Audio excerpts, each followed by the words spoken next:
स्वागत है। अपना टॉपिक चल रहा है केमिकल बॉन्डिंग और आज अपन पढ़ेंगे वैलेंस इलेक्ट्रॉन क्या होते हैं, लुईस स्ट्रक्चर क्या होते हैं और ऑक्टेट रूल क्या होता है।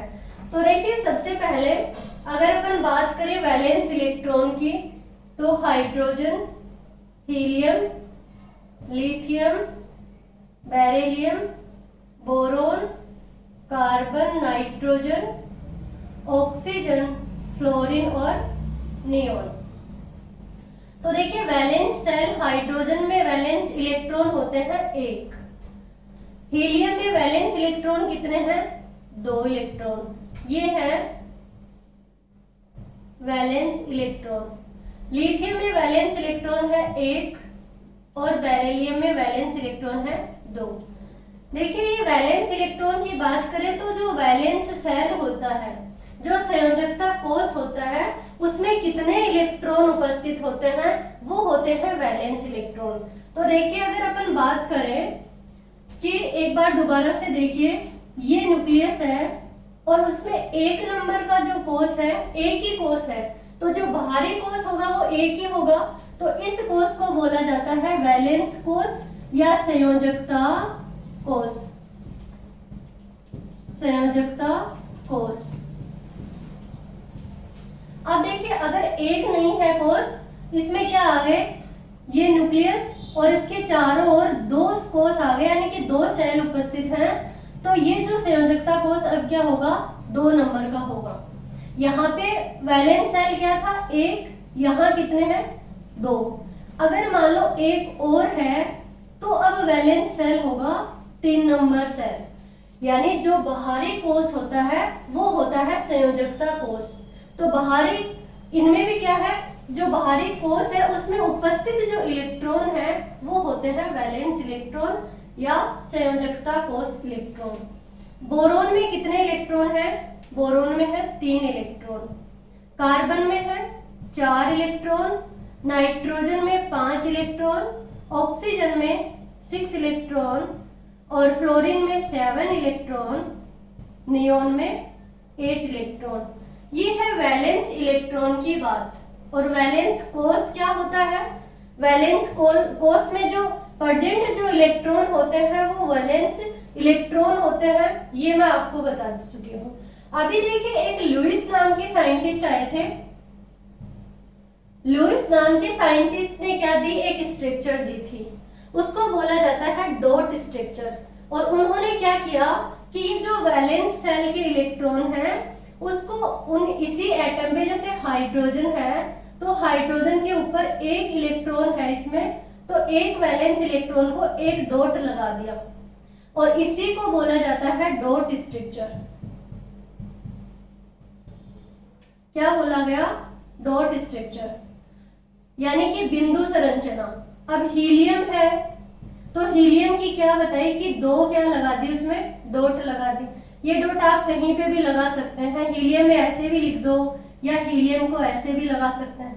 अभी बात करें लिथियम की, तो लिथियम में कितने इलेक्ट्रॉन है? 1 है, तो डॉट कितनी लगाई? 1 लगा दी। फिर बेरिलियम की बात करें तो देखिए, बेरिलियम की डॉट स्ट्रक्चर क्या है, ये बन गई। बोरोन में कितने वैलेंस इलेक्ट्रॉन है? देखिए, बोरोन में 3 वैलेंस इलेक्ट्रॉन है, तो बोरोन की डॉट स्ट्रक्चर आपसे पूछे तो 3 डॉट लगा देंगे। फिर कार्बन की पूछे तो कार्बन में कितने हैं? 4 हैं, तो कार्बन के 4 डॉट लगा देंगे। कार्बन के कितने डॉट लगाएंगे? 4 डॉट लगाएंगे। अब देखिए, नाइट्रोजन के कितने हैं?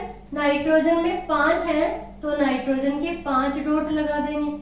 ये मैं नहीं लगा रही, ये डॉट लुईस ने लगाई थी और इसी को बोला जाता है लुईस डॉट स्ट्रक्चर। अब बात करें ऑक्सीजन की, तो ऑक्सीजन में कितने वैलेंस इलेक्ट्रॉन? 6 वैलेंस इलेक्ट्रॉन है, तो क्या लगा देंगे? 6 डॉट लगा देंगे ऑक्सीजन के। फ्लोरीन में क्या है? फ्लोरीन में 7 वैलेंस इलेक्ट्रॉन है, तो डॉट कितनी आएंगी? 7 आ जाएंगी। नियोन का क्या है? देखिए, नियोन में 8 वैलेंस इलेक्ट्रॉन है, तो नियोन में कितने डॉट आ जाएंगी? नियोन में 8 डॉट आ जाएंगे। ये रहे। यानी कि आपसे पूछे जाए कि लुईस की जो डॉट स्ट्रक्चर होती है वो क्या होती है, तो आप रिप्रेजेंट कर दोगे, जितने भी वैलेंस इलेक्ट्रॉन है उसको डॉट से रिप्रेजेंट करना है उसी एटम के ऊपर। ये है लुईस की डॉट स्ट्रक्चर। अब आपको किसी की भी बनाए जितने वैलेंस इलेक्ट्रॉन है उसको क्या लगा देंगे, डॉट के ऊपर इंडिकेट कर देंगे उसी एटम के ऊपर। अब देखो, अब बात आती है ऑक्टेट रूल क्या है। तो ऑक्टेट रूल क्या है कि जैसे मैं आपको पढ़ा चुकी हूँ कि इनर्ट गैस होती हैं, और इनर्ट गैस जो होती हैं वो बाहरी सेल के अंदर क्या रखती हैं, 8 इलेक्ट्रॉन रखती हैं। वहां पे भी देखो अपन ने एक एक्सेप्शन पढ़ा था कि जैसे इनर्ट गैस है हीलियम और इनर्ट गैस ही है नियोन। तो जो हीलियम होता है ये बाहरी कोश में 2 इलेक्ट्रॉन रखता है, इसको बोलते हैं ट्वाइस पूरा है, यानी कि ये हमेशा हीलियम क्या करता है, द्विक पूरा रखता है, और नियोन क्या करता है, अष्टक पूरा रखता है। अष्टक बोलो, ऑक्टेट बोलो, अष्टक बोलो या ऑक्टेट बोलो, ये कंप्लीट रखता है। तो देखिए हीलियम में हीलियम जो है ये कितने इलेक्ट्रॉन रखता है, 2। फिर भी ये क्या है, स्टेबल है। ये मैं जब आपको क्वेश्चन प्रैक्टिस करवाऊंगी उसमें आएगा कि हीलियम में 2 इलेक्ट्रॉन होते हुए भी ये स्टेबल क्यों है। अब देखिए नियोन है, नियोन के वैलेंस शेल में 8 इलेक्ट्रॉन है, क्योंकि इनर्ट गैसों का इलेक्ट्रॉनिक कॉन्फ़िगरेशन होता है ns2np6। ये ही ऑक्टेट रूल है। ऑक्टेट रूल में क्या कहा, ऑक्टेट रूल सबसे पहले तो दिया किसने था, तो जो ऑक्टेट रूल है ये दिया था लुईस और कोसल ने, लुईस एंड कोसल ने। इन्होंने क्या कहा कि अगर कोई कंपाउंड बनता है तो जब कंपाउंड बनेगा तो प्रत्येक एटम अपने वैलेंस सेल में कितने इलेक्ट्रॉन रखेगा, 8 इलेक्ट्रॉन रखेगा। यानी कि प्रत्येक एटम का क्या होना चाहिए, अष्टक पूरा होना चाहिए, ऑक्टेट पूरा होना चाहिए। ये है ऑक्टेट रूल, तभी वो कंपाउंड क्या होगा, स्टेबल हो पाएगा। तो देखिए अभी अपन देखें कि कैसे कंपाउंड बनते हैं और कैसे अष्टक पूरा होता है। तो इसके लिए सबसे पहले अपन एग्जांपल लेते हैं, जैसे क्लोरीन का Cl2। Cl है कहाँ आता है, फ्लोरीन के नीचे आता है, 17th ग्रुप हैलोजन ग्रुप में आता है। तो वैलेंस सेल में इलेक्ट्रॉन कितने होंगे, 7 होंगे। तो देखिए वैलेंस सेल में इसके कितने इलेक्ट्रॉन है, 7 इलेक्ट्रॉन है। अब एक Cl के कितने हैं, 7 है, तो दूसरा जो Cl होगा उसके भी कितने इलेक्ट्रॉन होंगे, 7 ही इलेक्ट्रॉन होंगे। ये 7 इलेक्ट्रॉन है। अब ऑक्टेट रूल ने, लुईस और कोसल ने क्या कहा कि इनका जो अष्टक है वो कंप्लीट होगा तभी क्या बनेंगे, बॉन्ड बना पाएंगे। देखिए ये इलेक्ट्रॉन इसके साथ में, तो इसका अष्टक पूरा हो गया, 7 इसके खुद के पास थे और 1 इस क्लोरीन का ले लिया। दूसरा देखिए 7 इसके पास है और इसने क्या किया, 1 इलेक्ट्रॉन इसका ले लिया।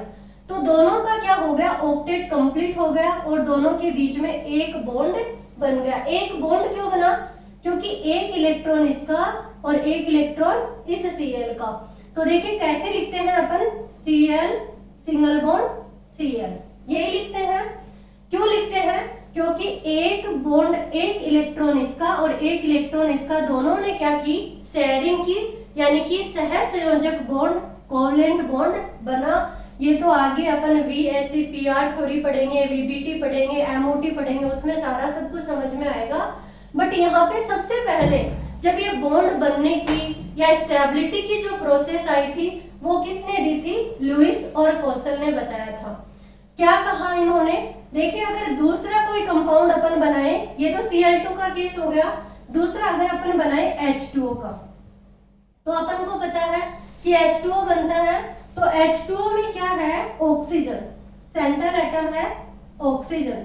अभी सेंट्रल एटम की भी बात होगी आगे। सेंट्रल एटम के पास में, ऑक्सीजन के पास में कितने इलेक्ट्रॉन है, 6 इलेक्ट्रॉन है। अब देखिए ये जो 6 इलेक्ट्रॉन है, अब हाइड्रोजन, ये हाइड्रोजन रहा, इधर भी क्या है, हाइड्रोजन। हाइड्रोजन के पास में भी कितने इलेक्ट्रॉन है, वैलेंस शेल में 1 इलेक्ट्रॉन है। अब ये वैलेंस शेल के इलेक्ट्रॉन है, संयोजकता कोष के जो इलेक्ट्रॉन है वो आपको इधर देखना है, सबके आपको याद रखने हैं कि किसके कितने वैलेंस इलेक्ट्रॉन होते हैं। अब हाइड्रोजन का हमेशा द्विक पूरा होता है, क्योंकि हाइड्रोजन के पास में कितने इलेक्ट्रॉन होते हैं, एक ही इलेक्ट्रॉन होते हैं। तो हाइड्रोजन कहाँ जाना चाहेगा, हाइड्रोजन हीलियम जैसा इलेक्ट्रॉनिक कॉन्फ़िगरेशन बनाना चाहेगा। तो हाइड्रोजन हीलियम जैसा बनाना चाहेगा, तो हीलियम के पास कितने इलेक्ट्रॉन होते हैं, 2 इलेक्ट्रॉन, और हीलियम हमेशा अपना द्विक पूरा रखता है।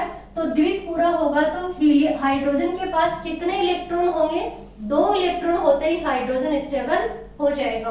तो देखिए अगर हाइड्रोजन 2 इलेक्ट्रॉन लेते ही कंप्लीट स्टेबल होता है, तो ये लिया हाइड्रोजन ने 2 इलेक्ट्रॉन, एक इसका ले लिया और एक हाइड्रोजन के खुद के पास है।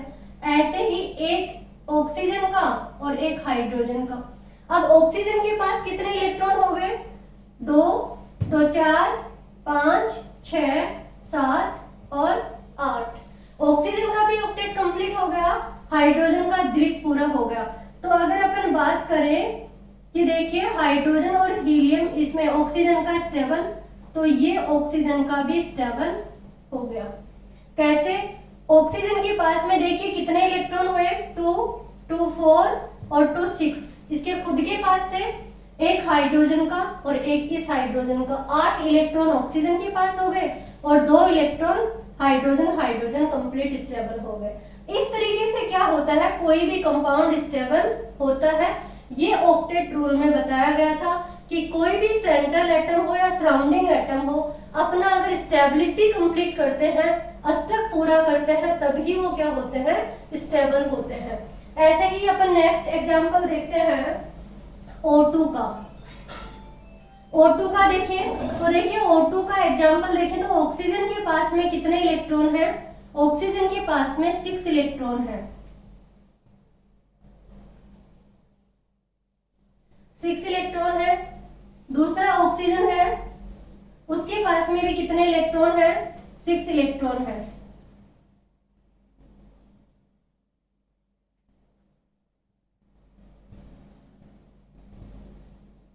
ये 6 इलेक्ट्रॉन है।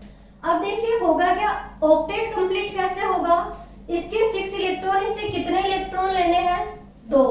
तो देखिए ये तो इसका अष्टक पूरा हुआ इस वाले ऑक्सीजन का। कैसे कंप्लीट हुआ इस वाले ऑक्सीजन का, 6 इसके और 2 इसने ले लिया, तो अष्टक कंप्लीट हो गया। अब देखिए इस वाले ऑक्सीजन का 2 2 4 2 6 है, और अगर ये 2 इलेक्ट्रॉन और ले ले तो इसका भी क्या हो गया, अष्टक कंप्लीट हो गया। अब लिखते कैसे हैं ऑक्सीजन को, अपन को सबको पता है ऑक्सीजन डबल बॉन्ड बनाता है। तो ये डबल बॉन्ड क्यों बनाता है, क्योंकि 2 इलेक्ट्रॉन इसके और 2 इलेक्ट्रॉन इसके साझा करते हैं, शेयरिंग आपस में करते हैं। तो जब 2 इलेक्ट्रॉन आपस में शेयरिंग करेंगे तो क्या होगा कि डबल बॉन्ड बन जाएगा। ऐसे ही अगर बात करें नाइट्रोजन की, तो देखिए नाइट्रोजन N2, नाइट्रोजन की वैलेंस सेल में कितने इलेक्ट्रॉन होते हैं, 5 इलेक्ट्रॉन होते हैं। दूसरा जो नाइट्रोजन है उसके भी वैलेंस सेल में कितने इलेक्ट्रॉन रहेंगे, 5 इलेक्ट्रॉन रहेंगे। अब देखिए ये 5 इलेक्ट्रॉन एक नाइट्रोजन के और 3 इलेक्ट्रॉन दूसरे नाइट्रोजन के, तो क्या होगा, ऑक्टेट कंप्लीट हो गया। यानी इस नाइट्रोजन के पास में कितने इलेक्ट्रॉन हो गए, 8 इलेक्ट्रॉन, 5 और 3 8। अब इस वाले नाइट्रोजन की बात करें तो देखिए 5 इसके पास खुद के पास है, और ये दूसरे नाइट्रोजन का भी ऑक्टेट कंप्लीट हो गया। बट हुआ कब है, जब 3 इलेक्ट्रॉन इसके और 3 इलेक्ट्रॉन इसने, दोनों ने क्या किया, शेयरिंग की है। तभी नाइट्रोजन को कैसे लिखा जाता है, नाइट्रोजन के बीच में 3 बॉन्ड आते हैं। इसी तरीके से अगर अपन नेक्स्ट एग्जांपल की बात करें तो CCl4 ले सकते हैं, क्योंकि कार्बन का केस नहीं लिया अपन ने अभी तक। तो कार्बन में कितने हैं, 4 वैलेंस इलेक्ट्रॉन है। कैसे लिखते हैं, ये कार्बन, और कार्बन के वैलेंस सेल में कितने इलेक्ट्रॉन है, 4 इलेक्ट्रॉन है। बट अगर अपन बात करें क्लोरीन की, तो क्लोरीन कितने हैं, 4 क्लोरीन है। तो अपन क्लोरीन इधर लिखते हैं, ये 4 क्लोरीन है। और क्लोरीन के वैलेंस शेल में कितने इलेक्ट्रॉन होते हैं? 7 इलेक्ट्रॉन होते हैं। देखिए 1 2 3 4 5 6 7, ये 1 6 और 7, इसी के भी 7 इलेक्ट्रॉन। अब देखिए कार्बन का ऑक्टेट कंप्लीट करना है, तो पहले क्लोरीन का ऑक्टेट कंप्लीट करते हैं। ये इस क्लोरीन ने ऑक्टेट कंप्लीट कर लिया, 7 इसके, एक कार्बन से बॉन्ड बना लिया, यानी कि एक कार्बन का ले लिया। इस क्लोरीन ने क्या किया, 7 इसके और एक क्लोरीन ने बॉन्ड बना लिया। इसमें क्या करेंगे आप, ये क्लोरीन और एक बॉन्ड बन गया, और इस क्लोरीन में भी कितने इलेक्ट्रॉन है? 7 इलेक्ट्रॉन है। 2 3 4 5 6 7, ये देखिए ये बॉन्ड बन गया। अब ऑक्टेट कंप्लीट हो गया क्लोरीन का, इसका, इस क्लोरीन का, इस क्लोरीन का।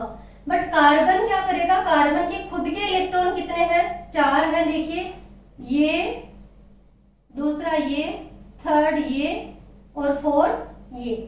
अब इन्होंने क्या किया था, एक एक क्लोरीन के साथ में जो बॉन्ड बनाया था, तो ये क्या करेगा, क्लोरीन एक एक बॉन्ड, ये कार्बन भी क्या हो जाएगा, स्टेबल हो जाएगा। तो CCl4 भी क्या है, यहाँ पे स्टेबल हो गया, क्योंकि ऑक्टेट क्या हो गया, कंप्लीट हो गया। ऐसे ही अगर अपन बात करें CO2 की,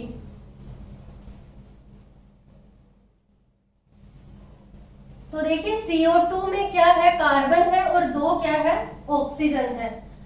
तो ये कार्बन, ये ऑक्सीजन और ये ऑक्सीजन।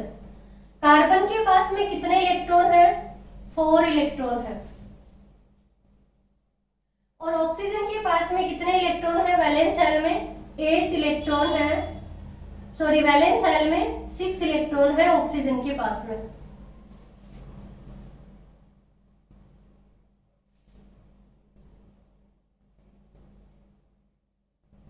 सिक्स, 3 4 5 6। इस ऑक्सीजन के पास में भी कितने हैं? 6 इलेक्ट्रॉन है। तो देखिए कार्बन क्या करता है, कार्बन अगर एक ही बॉन्ड बनाए इस ऑक्सीजन के साथ में, तो इसका ऑक्टेट कंप्लीट नहीं होता। क्यों नहीं होता? क्योंकि कार्बन ऑक्सीजन के तो हो जाएंगे। ऑक्सीजन देखिए, ऑक्सीजन क्या करेगा, इस कार्बन से क्या करेगा, 2 इलेक्ट्रॉन ले लेगा और ऑक्टेट कंप्लीट कर लेगा। 6 इसके पास पहले थे, 2 कार्बन के ले लिए, 8 इलेक्ट्रॉन इसके पास हो गए। अब देखिए ये भी क्या करेगा, ऑक्सीजन 6 इसके पास खुद के पास है और 2 और ले लिए, तो कितना हो गया, ऑक्टेट कंप्लीट। अब कार्बन क्या करेगा, 4 इसके पास में है और 2 इसके और 2 इसके, तो देखिए ऑक्टेट कंप्लीट होगा किसका, CO2 का। अब CO2 को अपन कैसे लिखते हैं, ये कार्बन, ये 2 बॉन्ड किसने, 2 इलेक्ट्रॉन कार्बन के, 2 ऑक्सीजन के। देखिए 2 कार्बन के और 2 ऑक्सीजन के, ऐसे ही 2 कार्बन के और 2 क्या है, ये ऑक्सीजन के। तो देखिए कार्बन और ऑक्सीजन के बीच में हमेशा डबल बॉन्ड बनता है। क्यों बनता है, अब समझ में आ गया कि कार्बन जब अपने 2 बॉन्ड ऑक्सीजन को, 2 इलेक्ट्रॉन ऑक्सीजन को देता है, तब ऑक्सीजन का ऑक्टेट कंप्लीट होता है। और कार्बन क्या करता है, इधर वाले ऑक्सीजन को 2 इलेक्ट्रॉन देता है, तब ऑक्टेट कंप्लीट होता है। तो carbon double bond oxygen CO2 में होता है।